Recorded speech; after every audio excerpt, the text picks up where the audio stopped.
എനിക്ക് ബിരിയാണി വേണ്ട, ചോറ് തന്നാൽ മതിയായിരുന്നു. എന്നാലും എൻ്റെ പൊന്നു മോനെ എന്ന് പറയുന്നുണ്ട് പ്രവീൺ ചേട്ടൻ. സ്റ്റെബിൻ പൊന്നാന്ന് പറയുന്നുണ്ട്. ഗോൾഡ്. ശരിക്കും പറയേ, സ്റ്റെബിന് കല്യാണം ആയോ? കല്യാണം കഴിഞ്ഞോ? സത്യം പറയും. എനിക്ക് പക്ഷെ കണ്ടിട്ട് അങ്ങനെയൊന്നും തോന്നിയില്ലല്ലോ. ഞങ്ങൾക്ക് ചിലവ് ചെയ്യണമെന്ന് കരുതി 1.5 മാസം മാറി നിന്നു. അല്ലേ കൊള്ളാം, വിശേഷം വല്ല ആയോ എന്ന്. പ്രവീൺ ചേട്ടൻ ശരിക്കും പറയുന്നതാണോ ചുമ്മാ പറ്റിക്കുന്നതാണോ? ആണ് മനു എന്ന് പറയുന്നത്. മനു. ആ മണികണ്ഠേട്ടൻ്റെ മക്കളാണോ?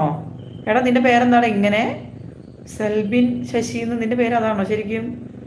കരാട്ടെ ആണോ? കരാട്ടെ അനു അല്ലേ? 1 മാസം കൊണ്ട് വിശേഷം ബെസ്റ്റ് എന്ന് പറയുന്നത് സെബിൻ. ഏ ശരിക്കും കല്യാണം കഴിഞ്ഞോ? ഗോൾഡ് ഇപ്പോൾ അടിച്ചിരിക്കുന്നത് ബ്രോക്കല്ലേ